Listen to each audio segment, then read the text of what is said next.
Leitura bíblica da classe de excursionista, Marcos, capítulo 10. A questão do divórcio. Então Jesus saiu dali e foi para a região da Judéia e para o outro lado do Jordão. Novamente uma multidão veio a ele e, segundo seu costume, ele a ensinava. Alguns fariseus aproximaram-se dele para pô-lo à prova, perguntando: é permitido ao homem divorciar-se de sua mulher? O que Moisés ordenou a vocês? Perguntou ele. Eles disseram: Moisés permitiu que o homem lhe desse uma certidão de divórcio e a mandasse embora. Respondeu Jesus: Moisés escreveu essa lei por causa da dureza de coração de vocês. Mas no princípio da criação, Deus os fez homem e mulher. Por essa razão, o homem deixará pai e mãe e se unirá à sua mulher, e os dois se tornarão uma só carne. Assim, eles já não são dois, mas sim uma só carne. Portanto, o que Deus uniu, ninguém o separe. Quando estava em casa novamente, os discípulos interrogaram Jesus sobre o mesmo assunto. Ele respondeu: todo aquele que se divorciar de sua mulher e se casar com outra mulher estará cometendo adultério contra ela. E se ela se divorciar do seu marido e se casar com outro homem, estará cometendo adultério.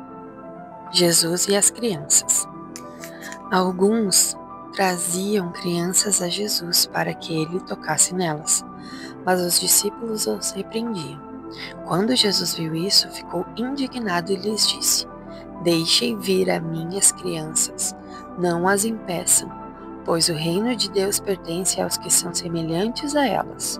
Digo a verdade, quem não receber o reino de Deus como uma criança nunca entrará nele. Em seguida, tomou as crianças nos braços, impôs-lhe as mãos e as abençoou. O jovem rico. Quando Jesus ia saindo, um homem correu em sua direção e se pôs de joelhos diante dele e lhe perguntou: bom mestre, que farei para herdar a vida eterna? Respondeu-lhe Jesus: por que você me chama bom?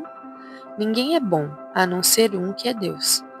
Você conhece os mandamentos: não matarás, não adulterarás, não furtarás, não darás falso testemunho, não enganarás ninguém, honra teu pai e tua mãe. E ele declarou: mestre, a tudo isso tenho obedecido desde a minha adolescência. Jesus olhou para ele e o amou. Falta uma coisa para você, disse ele.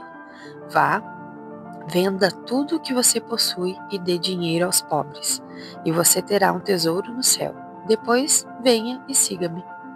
Diante disso, ele ficou abatido e afastou-se triste, porque tinha muitas riquezas. Jesus olhou ao redor e disse aos seus discípulos: como é difícil aos ricos entrar no reino de Deus. Os discípulos ficaram admirados com essas palavras, mas Jesus repetiu: filhos, como é difícil entrar no reino de Deus. É mais fácil passar um camelo pelo fundo de uma agulha do que um rico entrar no reino de Deus. Os discípulos ficaram perplexos e perguntavam uns aos outros: nesse caso, quem pode ser salvo? Jesus olhou para eles e respondeu: para o homem é impossível, mas para Deus não. Todas as coisas são possíveis para Deus. Então Pedro começou a dizer-lhe: nós deixamos tudo para seguir-te. Respondeu Jesus: digo a verdade. Ninguém que tenha deixado casa, irmãos, irmãs, mãe, pai, filhos ou campos por causa de mim e do Evangelho, deixará de receber 100 vezes mais já no tempo presente. Casas, irmãos, irmãs, mães, filhos e campos, e com eles perseguição, e na era futura a vida eterna. Contudo, muitos primeiros serão últimos, e os últimos serão primeiros. Jesus prediz novamente sua morte e ressurreição. Eles estavam subindo para Jerusalém, e Jesus ia à frente. Os discípulos estavam admirados, enquanto os que o seguiam estavam com medo. Novamente ele chamou à parte os 12 e lhes disse o que haveria de acontecer. Estamos subindo para Jerusalém, e o Filho do Homem será entregue aos chefes dos sacerdotes e aos mestres da lei. Eles o condenarão à morte e o entregarão aos gentios, que zombarão dele, cuspirão nele, o açoitarão e o matarão. 3 dias depois, ele ressuscitará. O pedido de Tiago e João. Nisso, Tiago e João, filhos de Zebedeu, aproximaram-se dele e disseram: Mestre, queremos que nos faça o que vamos te pedir. O que vocês querem que eu faça? Perguntou ele. Eles responderam: Permite que na tua glória nos assentemos um à tua direita e o outro à tua esquerda. Disse-lhes Jesus: Vocês não sabem o que estão pedindo. Podem vocês beber o cálice que eu estou bebendo, ou ser batizados com o batismo com que estou sendo batizado? Podemos, responderam eles. Jesus lhes disse: Vocês beberão o cálice que estou bebendo e serão batizados com o batismo que eu estou sendo batizado. Mas o sentar-se à minha direita ou à minha esquerda não cabe a mim conceder. Esses lugares pertencem àqueles para quem foram preparados. Quando os outros 10 ouviram essas coisas, ficaram indignados com Tiago e João. Jesus os chamou e disse: Vocês sabem que eles, que são considerados governantes nas nações, as dominam e as pessoas importantes exercem o poder sobre elas. Não será assim entre vocês. Ao contrário, quem quiser tornar-se importante entre vocês deverá ser servo. E quem quiser ser o primeiro deverá ser escravo de todos, pois nem mesmo o Filho do Homem veio para ser servido, mas para servir e dar a sua vida em resgate por muitos. O cego Bartimeu recupera a visão.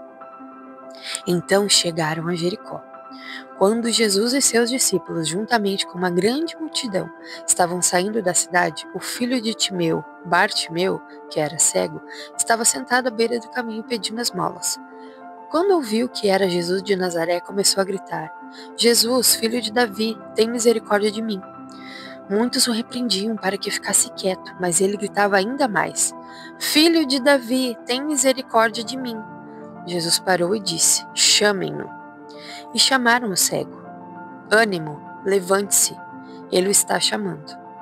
Lançando sua capa para o lado, de um salto pôs-se em pé e dirigiu-se a Jesus. O que você quer que eu faça? Perguntou-lhe Jesus. O cego respondeu: Mestre, eu quero ver. Vá, disse Jesus, a sua fé o curou. Imediatamente ele recuperou a visão e seguiu Jesus pelo caminho.